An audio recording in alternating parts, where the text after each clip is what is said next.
निकाय चुनाव में गठबंधन के बावजूद समाजवादी पार्टी और आरएलडी की राहें अलग अलग रही और जो निकाय चुनाव के नतीजे हैं वो भी चौंकाने वाले आए।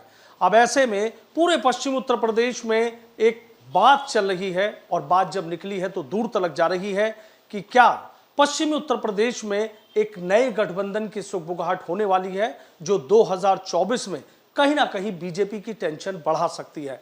चर्चा यह चल रही है कि जयंत चौधरी, कांग्रेस और मायावती क्या एक मंच पर आ सकते हैं या ये गठबंधन अखिलेश यादव के साथ ही रह सकता है, दूसरे गठबंधन की सुगबुगाहट ना हो। इसी पर हम बात कर लेते हैं समाजवादी पार्टी के कद्दावर नेता और विधायक रफीक अंसारी साहब से। रफीक साहब, निकाय चुनाव के नतीजे बहुत कुछ तय कर गए हैं, लेकिन कहीं ना कहीं एक बात हो रही है कि अखिलेश यादव की और जयंत चौधरी की राहें अलग अलग हो गई हैं, तो क्या किसी एक नए गठबंधन की सुगबुगाहट की चर्चाएं तो आम हो रही हैं? नहीं, देखिए, ये चुनाव तो अलग चुनाव था।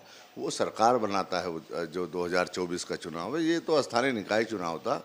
इसमें तो कोई गठबंधन है या ना, फ्री छोड़ दिया था। हम लोगों ने बहुत सारे वार्ड फ्री छोड़ दिए थे कि सब लड़ो इसमें। आरएलडी से हमारा समझौता है, गठबंधन है और ये राष्ट्रीय नेतृत्व हमारा तय करेगा और समाजवादी पार्टी अकेले सक्षम है बीजेपी को हराने के लिए, कोई सवाल ही पैदा नहीं होता। रही कांग्रेस और उसका सवाल बीएसपी का, इनसे पहले समझौता कर हमने देख लिया है और राष्ट्रीय अध्यक्ष जी हमारे तय करेंगे। और समाजवादी पार्टी अपने आप में इतनी मजबूत है कि इनके बिना कोई समझौता नहीं, कोई गठबंधन नहीं। समाजवादी पार्टी ही अकेले अपने आप में सक्षम है। जहां समाजवादी पार्टी होगी वहीं गठबंधन होगा। अच्छा, गठबंधन तो होगा, लेकिन एक चर्चा तो ये चल रही है कि जयंत चौधरी कांग्रेस को साथ ला सकते हैं और ऐसे में आपको लगता है कि बात बिगड़ सकती है? देखिए, जयंत चौधरी जहाँ तक ताल्लुक है, मुझे नहीं लग रहा कि जयंत चौधरी राष्ट्रीय समाजवादी पार्टी को छोड़ेंगे या समाजवादी पार्टी जयंत चौधरी को छोड़ेंगे, क्योंकि हमने देखिए, उनका एक भी एमएलए नहीं था। गठबंधन से 8-9 एमएलए हो गए उनके। राज्यसभा में नहीं थे, राज्यसभा में उनको पहुंचाने का काम किया। तो जयंत चौधरी और आरएलडी और समाजवादी पार्टी एक हैं और हमारा समझौता इनका है और रहेगा। लेकिन जयंत चौधरी भी तो इस बात को कहीं ना कहीं मानते हैं कि अगर सेंट्रल की राजनीति करनी है तो बड़े दल के साथ यानी कांग्रेस के साथ आना पड़ेगा। अरे, उसके लिए तो सांसद चाहिए ना। अभी तो एक भी सांसद नहीं, उनके खुद ही सांसद हैं। तो वो समाजवादी पार्टी के हमारे लीडर अखिलेश यादव साहब हैं, वो तय करेंगे और निश्चित रूप से जो होगा इस प्रदेश के हित में होगा, देश के हित में होगा। और समाजवादी पार्टी अकेले में अपनी ताकत इतनी है कि बीजेपी को हरा देगी। लेकिन निकाय चुनाव में तो चल रहा है ना कि भाई अखिलेश यादव भले ही पश्चिम में प्रचार करने का, लेकिन जयंत चौधरी आए नहीं कि बड़े छोटे वाली भाई वाली बात कर रखी। जब मेरठ और गाजियाबाद सीट मांगी थी, एक भी नहीं थी। लेकिन मैं एक जानना चाह रहा हूँ, कहते हैं राजनीति में कुछ भी संभव है, तो आपको नहीं लगता कि अगर मान लीजिए कांग्रेस है, जयंत चौधरी हैं और अगर मायावती साथ में आ जाए तो आपको नहीं लगता कि बीजेपी के लिए ज्यादा बड़ा विकल्प हो सकता है? नहीं, इसमें कोई दो राय नहीं, लेकिन राष्ट्रीय नेतृत्व हमारा इस पर विचार कर रहा होगा जरूर, निश्चित रूप से, क्योंकि देश की राजनीति में बीजेपी को हटाना है। राष्ट्रीय नेतृत्व हमारा बहुत फिक्रमंद है। और अब देखिए, चंद्रशेखर राव जी हैं, आपके ममता जी हैं, तमाम नीतीश कुमार जी मिले थे। तो इस पर राष्ट्रीय नेतृत्व हमारा निश्चित रूप से विचार कर रहा है देश की राजनीति पे। तो कहीं ना कहीं होगा तो निश्चित रूप से जो समाजवादी पार्टी और देश के हित में होगा, समाजवादी पार्टी वो कदम उठाएगी। मतलब कुछ भी बड़ा हो सकता है? हाँ, निश्चित रूप से देश के हित में, क्योंकि हमारे राष्ट्रीय अध्यक्ष बहुत अपने आप में मजबूत हैं और देश की राजनीति में उत्तर प्रदेश बहुत अहम रोल अदा करेगा। और समाजवादी पार्टी बहुत बड़ी पार्टी है, जितने भी पार्टी हैं सबसे बड़ी पार्टी है। भाई, कांग्रेस पे कुछ बचा नहीं है, बीएसपी पे कुछ बचा नहीं है, आरएलडी पे आप हमारे साथ में हैं, तो बाकी कौन है? सबसे बड़ी पार्टी बीजेपी की बात हमारी तो है, तो हम ही तो टक्कर दे रहे हैं। हम नहीं तो कोई गठबंधन नहीं। समाजवादी पार्टी अपने आप में एक गठबंधन है और राष्ट्रीय अध्यक्ष हर तरह से उस पर विचार कर रहे होंगे। जो देश हित में होगा और समाजवादी पार्टी के हित में होगा, उस पर राष्ट्रीय अध्यक्ष जी अखिलेश यादव उस पर फैसला लेंगे। बहुत बहुत शुक्रिया। तो देखिए, शहर विधायक हैं समाजवादी पार्टी के रफीक अंसारी, सीधा कह रहे हैं कि देश हित में और बीजेपी को रोकने के लिए जो भी मुमकिन होगा उस पर जो राष्ट्रीय अध्यक्ष है वो उस पर निर्णय लेंगे। लेकिन फिलहाल इतना जरूर कह रहे हैं कि जयंत चौधरी और अखिलेश यादव की राहें फिलहाल अलग नहीं है, दोनों साथ मिलकर चलेंगे। देखिए, जो आपने सवाल पूछा, इसका जवाब एक लाइन में देना तो बड़ा मुश्किल है। आपको पहले राज्यसभा के समय जाना पड़ेगा, जब ये हो रहा था कि साहब डिम्पल को टिकट दे रहे हैं, डिम्पल को दे रहे हैं। अंत में बिल्कुल लास्ट मोमेंट पे जाके जयंत को राज्यसभा में भेजा गया। विधानसभा चुनाव का भी याद करना पड़ेगा। बात थी 40 सीटों की, करते करते 30 आई, उसमें से भी ऐसे जो सपा के उम्मीदवार थे उनको रालोद के निशान पे यानी कि चुनाव चिन्ह पे लड़ाया गया। तो ऐसा लगता था कि जैसे कहीं ना कहीं कोई दूरियां हैं। निकाय चुनाव आते आते शायद इनका आपस का कम्युनिकेशन टूटा या गठबंधन में किसी एक को अहंकार आ गया, चाहे वो अखिलेश हों। आपको याद होगा कि पहले ये घोषणा हुई थी कि निकाय चुनाव साथ मिलकर लड़ेंगे, लेकिन ज़मीनी हालात और ज़मीनी हकीकत दूसरी है। बहुत सी जगह पर सहमति बनने के बाद भी समाजवादी पार्टी ने अपने उम्मीदवार उतार दिए। इससे रालोद में खासी निराशा थी और रालोद खामा एक बात से बहुत ही नाराज़ था। वो चाहते थे कि मेरठ का जो मेयर का टिकट है वो रालोद के हिस्से में आना चाहिए, क्योंकि उनका एक तरह से गृह जनपद है। अगर यहाँ भी नहीं लड़ेंगे, चाहे हारे या जीते, तो फिर कहाँ जाएंगे। और उनका अपना दावा था कि उनके समीकरण अलग थे, उनके साथ मुस्लिम भी जुड़ता, सब जुड़ता। यहाँ से नाराज़गी की वजह शुरू हुई और फिर जयंत ने भी ये घोषणा कर दी कि वो निकाय चुनाव में प्रचार नहीं करेंगे।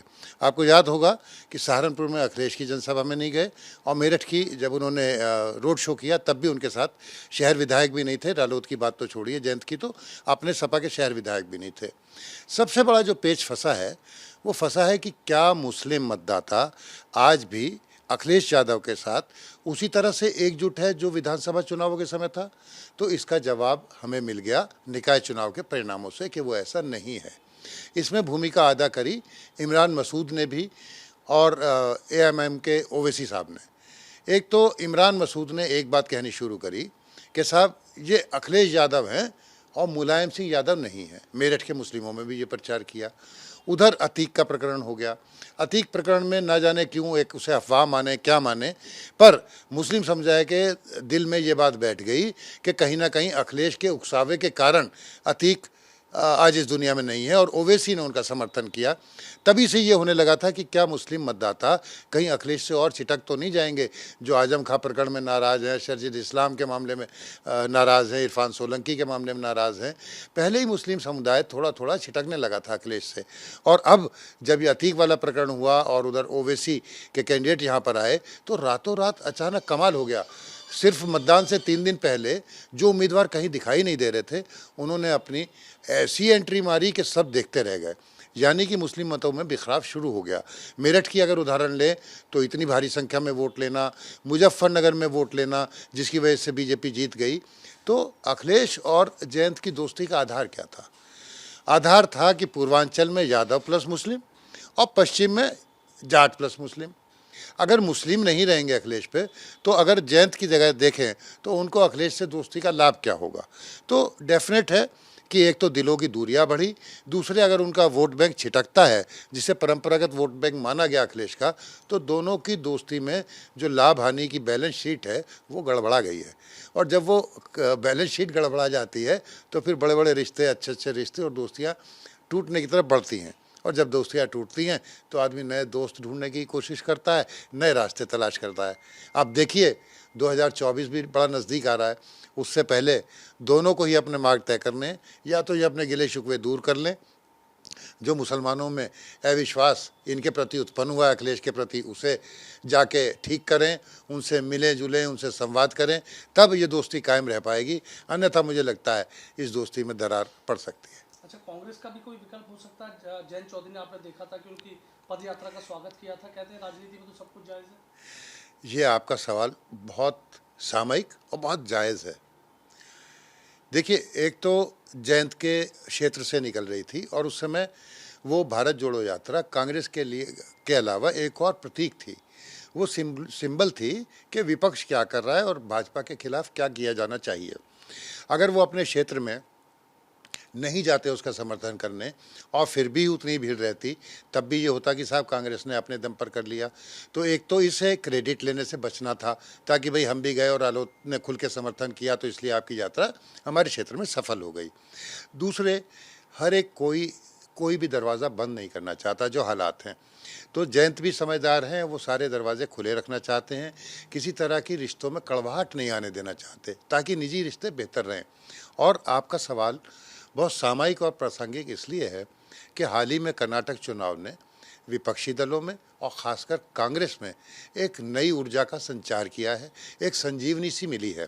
और जब से कर्नाटक चुनाव के परिणाम आए हैं तब से मुस्लिम मतदाताओं में जगह जगह आप जाइए बातें होती हैं, तो ये सवाल शुरू हो गया कि क्या यूपी में भी मुस्लिम कांग्रेस की तरफ देखेगा। और अगर जैसे अभी हमने निकाय चुनाव में देखा कि उन्होंने पतंग उड़ा ली, यानी कि ओवैसी पार्टी की तरफ गए, अखिलेश का साथ छोड़ा, मायावती का साथ पहले ही छोड़ चुके हैं, तो क्यों नया दरवाज़ा नहीं देख सकते।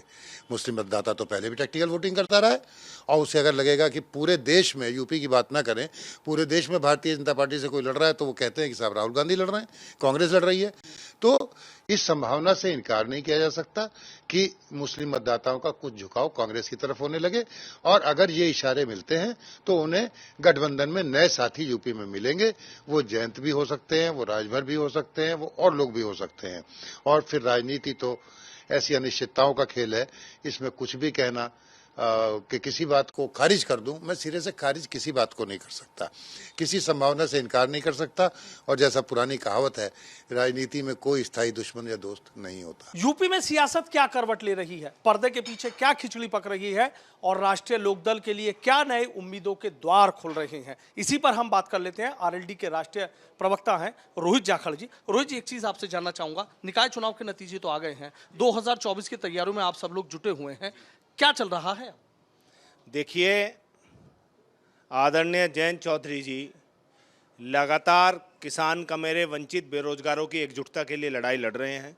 चाहे वो किसान आंदोलन की बात हो, चाहे अग्निवीर की व्यवस्था को लागू करने के विरोध की बात हो, चाहे वो बेरोजगारों की बात हो, चाहे वो गन्ने की बात हो, हमेशा मुखर होकर सरकार की आंखों में आंखें डालकर उन्होंने जवाब मांगा है।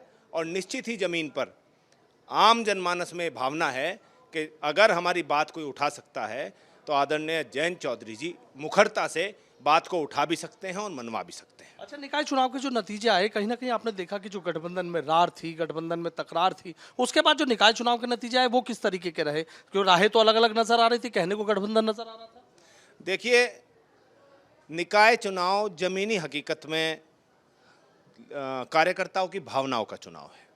हर कार्यकर्ता चुनाव लड़ना चाहता है और गठबंधन के सापेक्ष कुछ चीज़ें त्यागनी पड़ती हैं। इस कारण से आम कार्यकर्ता की भावना को देखते हुए जयंत चौधरी जी ने पूरे निकाय चुनाव से अपने आप को किनारे रखा और कार्यकर्ताओं ने मजबूती से जमीन पर मेहनत कर कर किसान, कमेरे, वंचित, बेरोजगार को एकजुट कर कर एक जबरदस्त उत्साह के साथ परिणामों में परिवर्तित किया है। और जो परिणाम आए हैं वो सुखद हैं। हालांकि शहरी क्षेत्र में जो हुआ वो अगर मेयर की सीटों पर लोकदल अपने सिंबल पर लड़ता तो परिणाम और भी बेहतर हो सकते थे, लेकिन ग्रामीण परिक्षेत्र में हमने बहुत अच्छा किया है और हमें उम्मीद है कि 2024 के चुनाव में हम इससे बेहतर और निर्णायक परिणाम देंगे। 2024 की बात करें तो एक चर्चा चल रही है कि नए गठबंधन की सुबुगाहट हो रही है कि कांग्रेस भी आ सकती है, कांग्रेस के साथ जा सकते हैं। जिस तरीके से राहुल गांधी की पदयात्रा निकली थी उसमें आरएलडी कार्यकर्ताओं ने बढ़ चढ़ के हिस्सा लिया, स्वागत किया था। तो ये जो पर्दे के पीछे कहानी चल रही है क्या है? क्या वाकई कुछ ऐसा चल रहा है कि नए उम्मीदों के द्वार कांग्रेस के साथ? देखिए, पर्दे के पीछे कुछ नहीं है।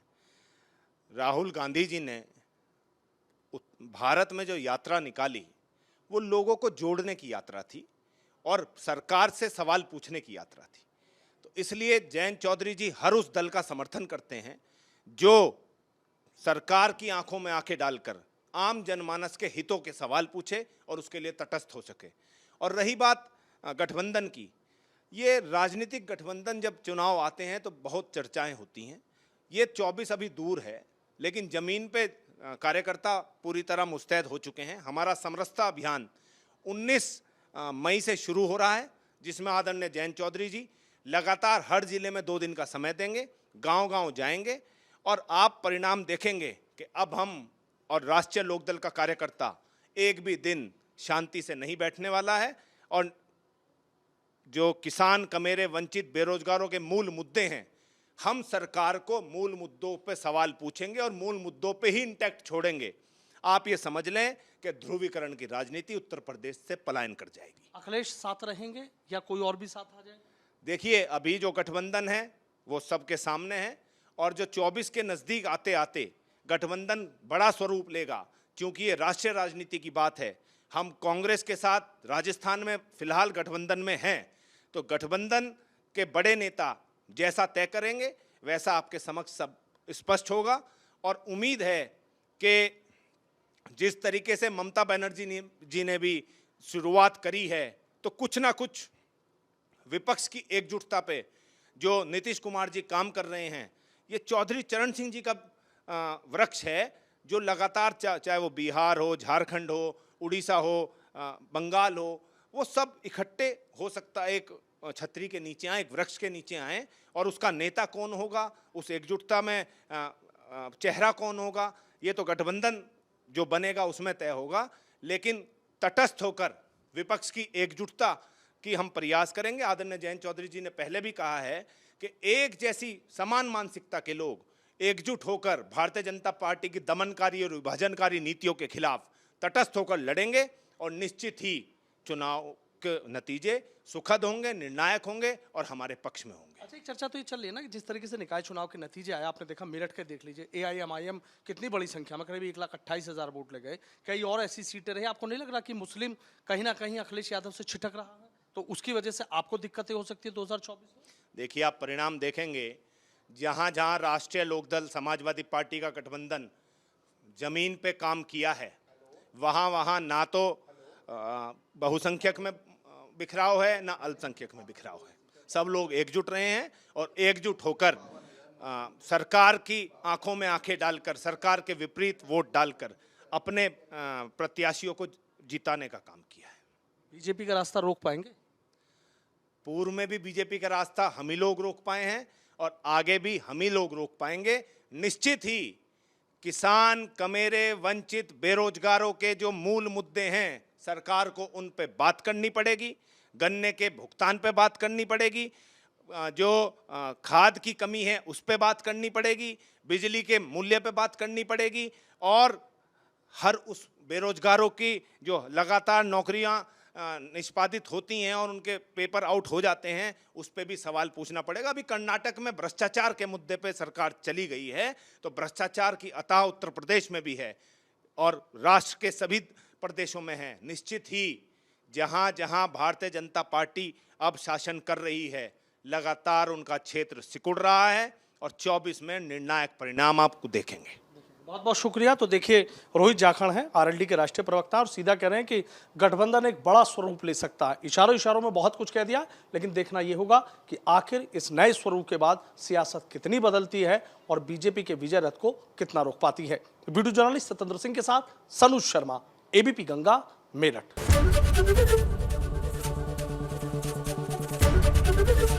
ABP गंगा, खबर आपकी, जुबान आपकी।